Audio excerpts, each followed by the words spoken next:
All our stories are created for entertainment purposes only. I'm a 37-year-old woman, and I've been married to my husband Dave for the past 10 years. To keep things private, I'll refer to him as Dave. He's 36, owns a garage, and is an excellent car mechanic.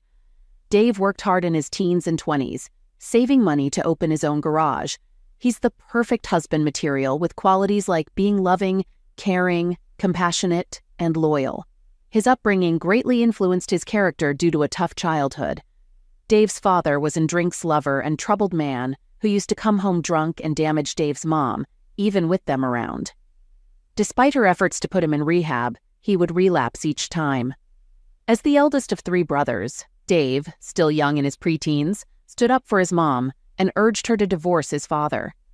He took on a side job as a garage cleaner while in school and quickly advanced to become a mechanic. Dave's mother, working 2 jobs, found relief from feeding her miserable husband after the divorce. Although Dave didn't attend college, he was street smart, witty, and a quick learner. I always admired these qualities about him.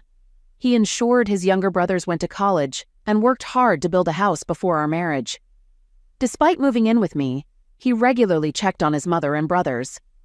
His brothers, now married and working in corporate jobs, deeply respect and admire Dave for his sacrifices. Dave's mother is a gentlewoman who treats me like her own daughter, often bringing freshly baked homemade cookies during visits. Dave's love for his family made me fall even more in love with him. Unlike Dave, I grew up in a stable family with both parents being high school teachers, providing a safe environment. Though not wealthy, my parents ensured we led a decent life. Dave used to work at a garage 2 blocks from my house, making us familiar faces in our small town where everyone knew each other. I completed my college degree in mass communication and took a job at a local news channel. Raised to be an independent woman, I never perceived any social differences between Dave and me.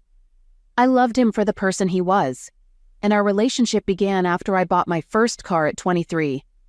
My parents emphasized self-sufficiency, and I often visited the garage where Dave worked. We became friends and eventually started dating. My parents had no issues with Dave and were proud of his ability to improve his family's situation. Early in our relationship, I made it clear to Dave that I didn't want children, initially upsetting him as he envisioned being a father. Eventually, he agreed to be a childless couple, but he expressed a desire for a cat. After we got married, we welcomed 2 adorable cats into our home. Our marriage was wonderful and everything was going smoothly. Perhaps that's why I found myself a bit distracted. At home, I had no worries because of Dave. Well, he's Dave, someone I can always count on. He took great care of me emotionally, ensuring all my needs were met, including our lovely home. I believe adversity is sometimes necessary to stay focused on life and avoid deviations. A few months ago, I encountered a guy at the office. Let's call him Tom. Tom is 27 years old and recently joined our team as the new guy. Initially, he kept to himself as he had no friends.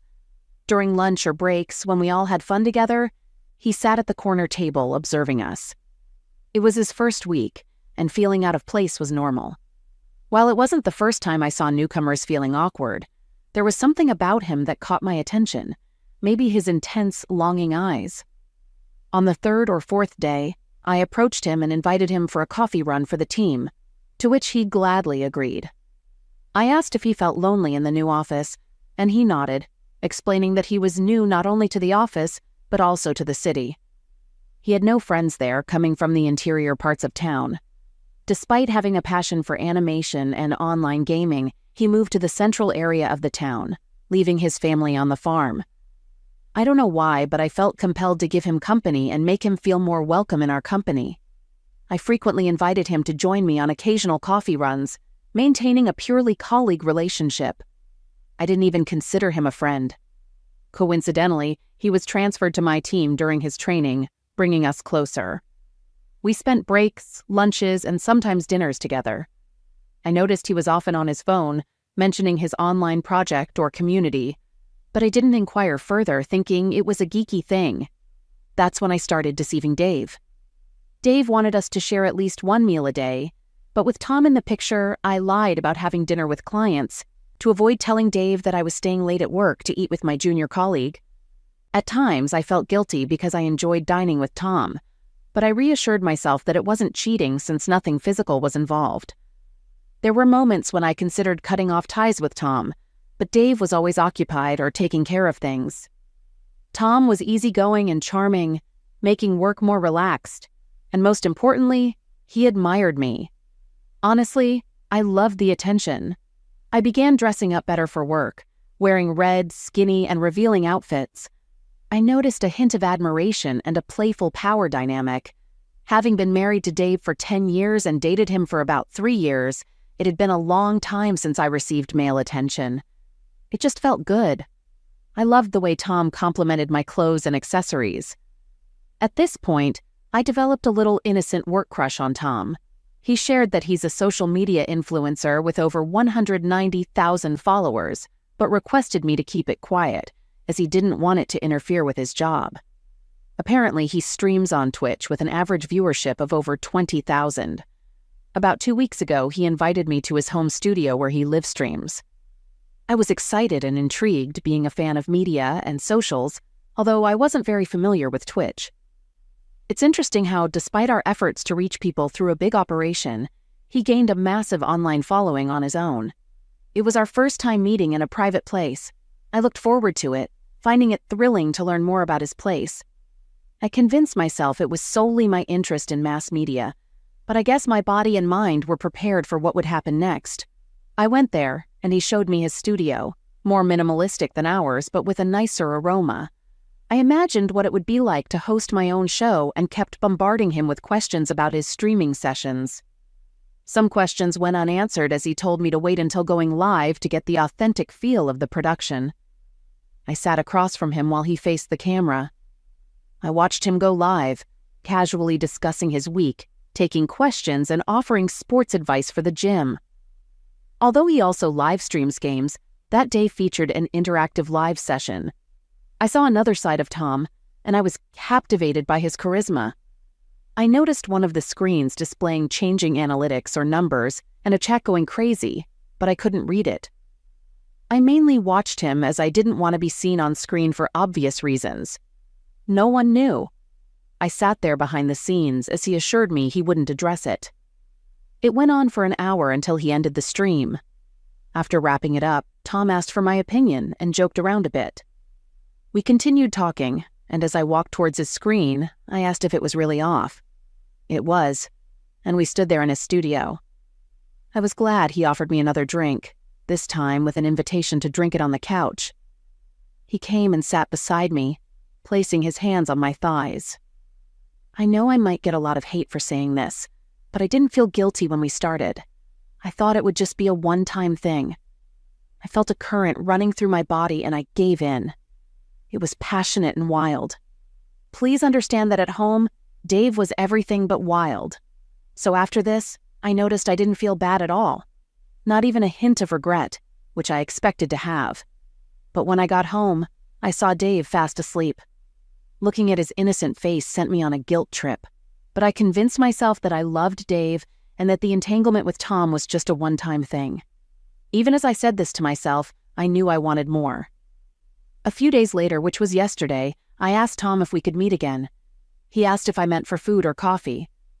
I don't know if he didn't get my hint or if he just acted indifferent. His response confused me, and I mumbled coffee. I went back to my workstation, confused.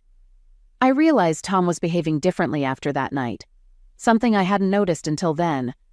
I went to his apartment on a Friday evening, and we didn't meet or speak on weekends. On the following Monday and Tuesday, I had a busy schedule, so I didn't speak to him. From Wednesday onward, Tom was on leave and came back only yesterday, which was Thursday. We don't communicate on any social media platform. It is only face-to-face exchanges between us. I spent the entire day overthinking the reason for his indifference towards me. I decided not to ask him out again and wait for him to make the move. I saw him burying his head into work. Later in the evening, he texted me on my work phone's WhatsApp, saying he was busy and couldn't go out for coffee. By then, I had already forgotten that I had asked him for coffee. I texted him back saying, I understand. But the thing is, I really don't understand what he was up to. Did he want it to be just a one-time thing, or was he too guilty to continue further? Or was I not good enough for him? I don't know. Also, my bigger concern is whether he would blackmail me or do anything else to break my marriage. I don't know. I'm having spells of guilt as well. That I cheated on my loving husband, all for this man who is ignoring me after spending only one passionate evening with me. It is choking me from the inside. This is something so private that I can't even discuss it with anyone. Please refrain from commenting negatively about me. I know I did a bad thing here. Just please. Update. My life has completely changed. I don't know how I'm coping with this or how I'll continue to do so. Despite receiving a lot of hate for my previous confession, it doesn't bother me right now. I need to let it out, and I don't care about the labels some of you might attach to me. Thanks to those who tried to understand and advise me against my desires, or whatever you want to call them. After his first WhatsApp message where he apologized for declining my coffee invitation, I wanted to ask him if he didn't want to see me. However, I was afraid he might say no, and I didn't want that. I wanted him to desire me just as much as I desired him. After pondering, I straightforwardly asked him why he was ignoring me. He claimed he wasn't. He was just busy at work. I then asked if I wasn't good enough on that day, to which he insisted I was beyond imaginable. He explained that his cousin was with him and staying for a while, so he couldn't take me to his apartment. I promptly suggested he meet me at my place. Yes, I admit I was only thinking about my own desires. I just wanted to understand him. So I took the plunge. He sensed my desperation and fueled it. He responded by asking me to write down in detail what I wanted from him for our next meeting. And I did. I detailed every desire of mine, not just once but several times before we met again.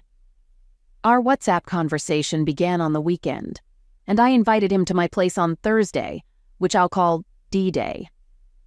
That day, Dave left for his garage at his usual time. I didn't inform him I would stay home, and I called in sick at work. Tom informed the manager that he would be working from home. He arrived in the afternoon, a Thursday afternoon when people were too busy to notice anyone coming to my house. Moreover, we lived in a neighborhood where most residents were likely at work. As soon as Tom entered the house, I surrendered myself. I don't know why, but I felt it was going to be our last time, so I just wanted to have as much as possible. After 2 hours, Tom suggested leaving, but I asked him to stay a bit longer. I knew it was riskier, especially with the evening setting in and the chance Dave might return home. However, my mind was fixated on our moment together, and the likelihood of Dave walking in seemed too small. Around 5-ish p.m., Tom left.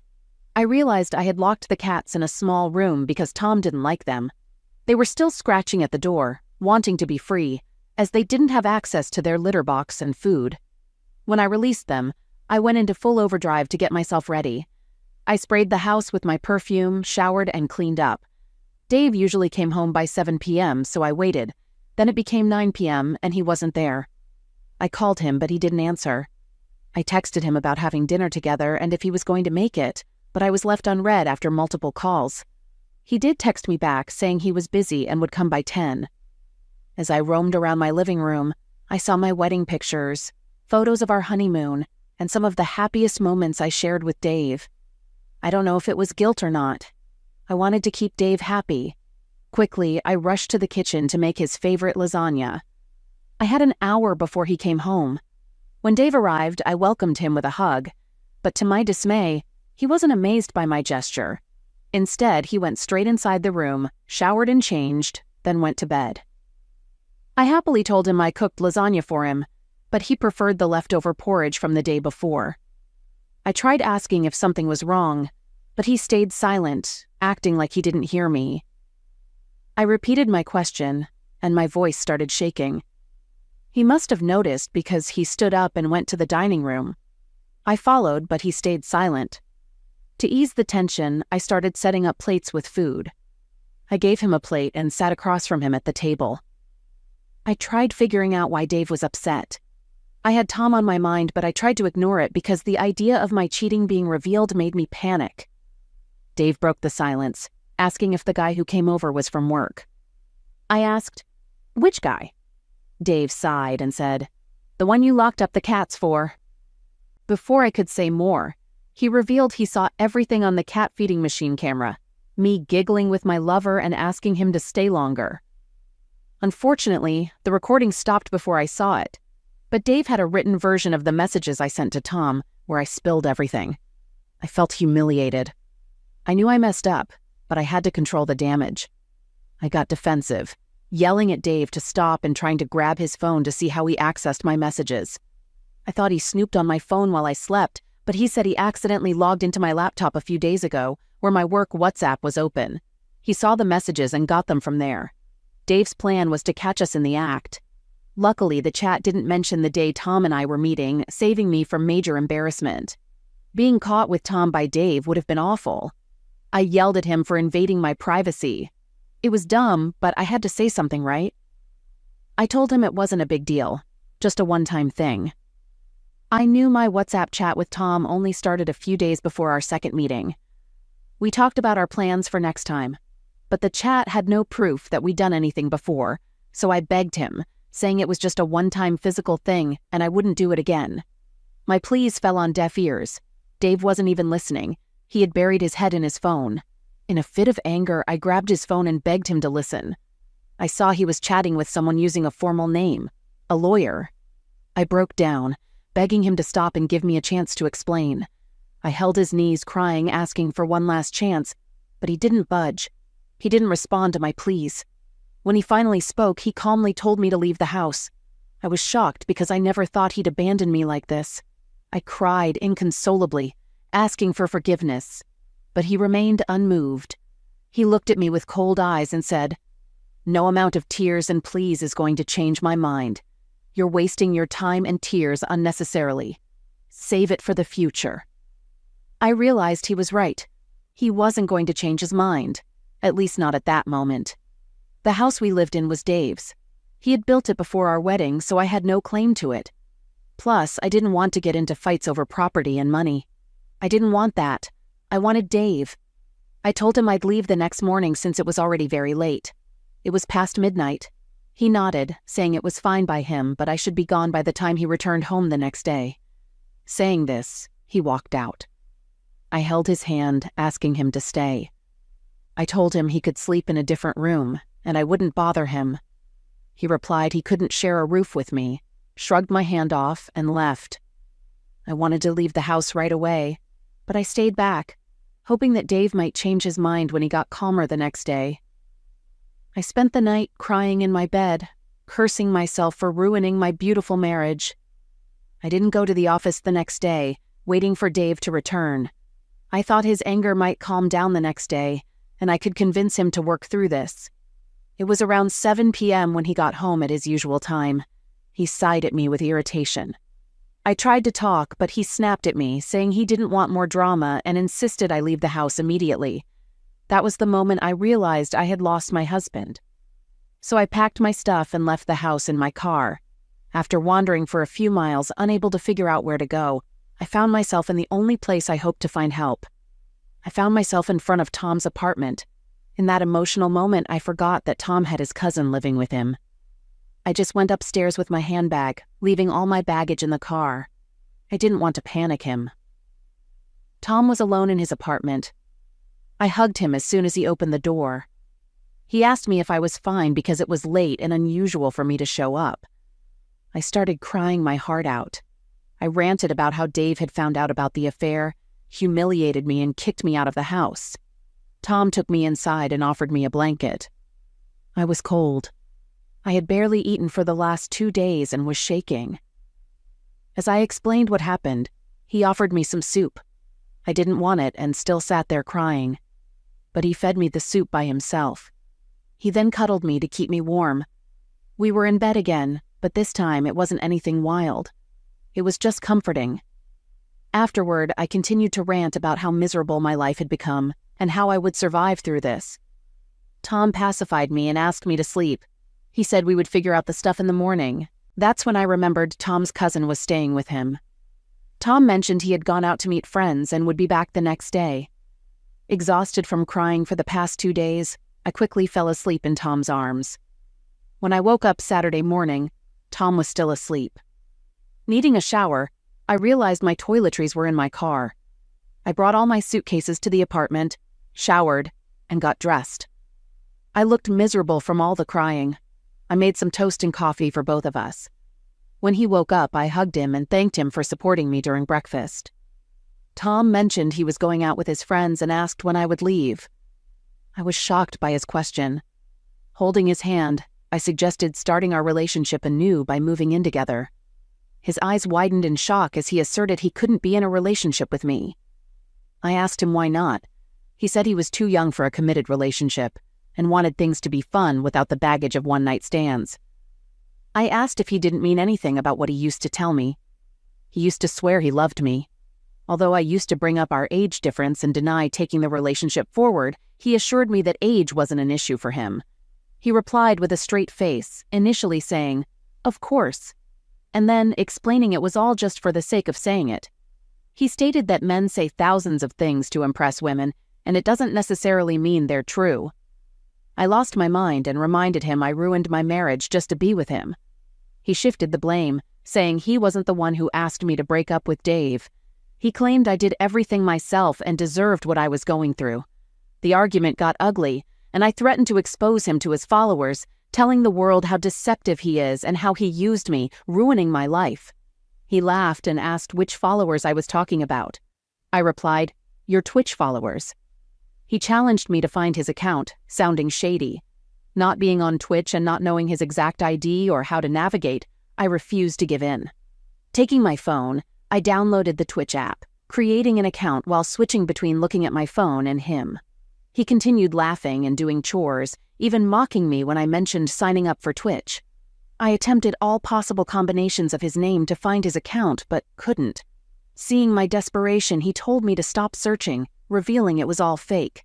He never had 190,000 followers, nor was he streaming with an audience of over 20,000. Tom knew I didn't use Twitch, so I didn't understand how it worked, and he was able to fool me. Confused, I asked him how, and he admitted using a fake app to impress me. He mentioned betting his friend he would win me over in the first week, but I turned out to be harder to win than he thought. So he decided to get the media girl's attention by pretending to have a large following, spreading lies to capture my attention and physical closeness. I was devastated when I heard this, and I cried until I couldn't breathe. I couldn't believe how foolish I had been. Unlike before. He didn't comfort me. He threw my bags out and told me to leave. It was so shocking and unreal that I felt emotionally numb. He then tossed my belongings out of the apartment, and I left as if I were a ghost. I carried my luggage down the stairs and stood there. It was raining heavily with occasional snowfall, and I was freezing in the cold. I had no idea what to do or where to go. Living with friends or at a hotel wasn't an option for the next few days or weeks, so I had no choice. I went to my parents' house. My mom, alone as my father was camping, was surprised to see me so suddenly. I told her I wanted to spend time with her since she was living alone. She asked if everything was fine in my marriage, and I lied, saying everything was okay. I explained we just needed a break from each other, the real reason why I came to live with her. She understood, as my parents also took breaks to rejuvenate themselves. Later that night, I woke up with a high temperature. The next day, I had a viral fever. I informed work that I was still sick and might need more time. I felt progressively weaker throughout this ordeal. I heard nothing from Dave or his family as I recovered at my mom's place. No text or inquiries about picking up my stuff or the well-being of our cats. He even blocked me from the cat feeding camera. Yes, I tried reaching out, but shame held me back. I called him twice but hung up before it could ring. 3 times. My mom saw I wasn't in the right mind and pressured me to tell her. I kept asking her to wait until I'm ready and need more time. I pleaded for her not to contact Dave or tell Dad anything. She kept pushing until I cried, confessing I did something bad to Dave. She agreed to be patient, hugged me, and said she understood. But I had to promise to tell her before Dad came home. Thanks to her, I got time to think, but I couldn't tell her the truth yet. After recovering from the fever, I went back to work. When Tom saw me, he didn't ask how I was doing. Instead, he ignored me as if we were strangers, even though I wasn't talking to him. It amazed me how he acted so strangely. given that he was the one who betrayed me. Now I realize his behavior showed clear red flags that I failed to notice. That's the problem. I thought I was safe and smart enough not to get caught, especially since I knew him. But I fell for everything, making me wonder if I deserved this. It's been a week since I've been staying with my mother, trying to move on. Many times I've thought of talking to Dave's mother for reconciliation, but I know my sins are unforgivable. I can't muster the courage to face my mother-in-law who had been so good to me. I still can't accept that Dave is going to divorce me. I know it's just a matter of a few days or weeks before Dave sends me the divorce papers. I still need to figure out many things, like how to break this news to my parents and how to fix my life with Dave. Maybe I can meet up with Dave if I ask to see our cats. I feel like no one can get me out of this. Update. Things couldn't have been worse for me. It was almost 4 weeks after my world turned upside down when I headed to my job at the studio. As usual, my manager summoned me to his office. I entered, and he presented a package he had received. Inside were proofs that Tom and I were having an affair chat conversations, and the video footage Dave mentioned, captured by our cat feeding machine camera. I knew Dave sent this evidence to my office, fully aware of our company's strict policy against workplace relationships. Overwhelmed, I broke down in front of my manager, pleading for a chance. He informed me that Tom had already been fired without a chance to explain. I learned I had been demoted from my position, from being the face of a weekend afternoon show segment to a desk job doing research for other anchors. Despite my pleas to stay in my position, my manager explained he had already advocated for me in front of senior management to save my job. According to company policy, I should have been fired with Tom, but due to my tenure and good performance, I managed to keep my job. It was the most humiliating moment of my life. Within days, this news would become the hottest gossip in the studio and the office. People used to playfully roll their eyes when they saw Tom and me during lunch, asking others what they wanted for coffee. Now, with his firing and my demotion, it wouldn't be hard for them to connect the dots. As expected, news of my demotion spread quickly in the office, and my workstation was moved to a back desk. I wanted to quit on the spot. If I were in a city, I would have done so instantly. However, being in a town with limited job opportunities, I stayed, not as suburban yet, lacking the job opportunities that cities like New York, California, or Los Angeles offer for my field. Adding to my challenges, I had no husband to support me, and Dave actively tried to make me jobless, leaving me with no hope of alimony. For the first time, I regretted not having children. A child with Dave might have kept communication open between us, possibly giving me another chance or preventing the affair altogether. Up to that point, I hadn't told my mother. When I returned to work, she pressed for an explanation, but I was waiting for the right time to tell her. Reality hit hard one day after work, and I wished I had informed her earlier. Nearly 2 months after everything started to fall apart, as soon as I entered the house, my mother handed me the divorce papers she had been holding on to. I wanted to confess, but fear held me back. She scolded me for not informing her sooner, accusing me of lying. After receiving the divorce papers, she called Dave and asked for an explanation. Dave told her the truth, and despite her attempts to defend me, he shared the evidence with her.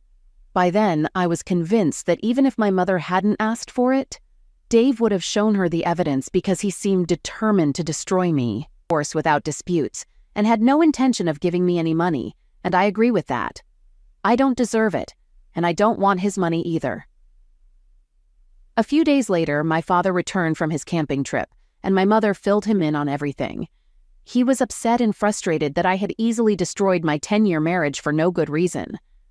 He expressed disappointment, saying he never thought I could do such a thing. He even called Dave before I did, apologizing for all my actions. Although Dave responded politely, I felt like I had embarrassed my parents, putting them in an awkward position. I cried and sincerely apologized to them. My mother comforted me, but I kept begging my father to talk to Dave and persuade him against the divorce. However, my father looked at me sternly, saying that divorce was unavoidable and I needed to prepare myself for it. A few days later, I reluctantly signed the divorce papers, realizing that this chapter had come to an end. The more I delayed it, the more painful it became. I had to move on. My workplace also became unbearable. People stopped talking to me, but they talked about me. When the news of my divorce broke, their speculations fell into place. Although it was all true, it was painful to be the subject of immoral office gossip. People I considered friends distanced themselves and fueled the rumors. After enduring 3 months of this toxic environment, I decided to quit my job. Initially, I spent days and nights on my childhood bed, binge-watching and eating junk, gaining 12 pounds in 2 weeks. Eventually, my mother intervened and took me to therapy because I had lost all interest in life. All I wanted was Dave. I needed him. In a final attempt, my mother met with Dave, pleading with him to meet me once. She shared the miserable state of my life and promised that I would prove my worth if given another chance. Unfortunately, Dave declined her plea, stating that he accepted all conditions except cheating. He recounted how badly he wanted to be a father, but he dropped that dream too, just to be with me. Disheartened, my mother returned, telling me I had lost a good man for nothing, not even a pebble. I wanted to ruin Tom, but he had already left town soon after he was fired. It's been more than 2 months since I've been attending therapy, but I don't think it is ever going to help me. I have decided to move out of this place. It suffocates me. Anywhere I go, anyone I meet reminds me of Dave or talks about him. I need to get away from my parental home, as I can't even face my dad without his look of shame when he sees me. The news of my infidelity and divorce has spread to all houses in the neighborhood. I'm getting the cold shoulder and weird looks at every social gathering. I just couldn't move on with my life in an environment like this. Besides, I don't have a job. I have been jobless for more than 3 months now, and I cannot lounge on my parents' money any further. So I have decided to move to the Bay Area. I have a flight tomorrow morning. I wish to leave my past here and start afresh. I know I have screwed up everything, but trust me, I have paid the price more than double. Update. It's been 3 years since I went online, and I never considered updating it again. As I mentioned before, I moved to the Bay Area after my life took a downturn. I struggled to find a job, lived in a rundown apartment with 2 other women, and had to rebuild my life. I lost my hometown, successful career, friends, cats, and family due to one mistake. I sometimes wonder if that mistake warranted such a heavy price. I'm not sure if I mentioned this before, but I never wanted to leave my hometown. Despite people in my town aspiring to settle in a big city, I was always content in my own space. Even during college and when I started my career, my parents suggested moving to a more vibrant city, but I consistently declined. Call me old-fashioned, but that's who I was.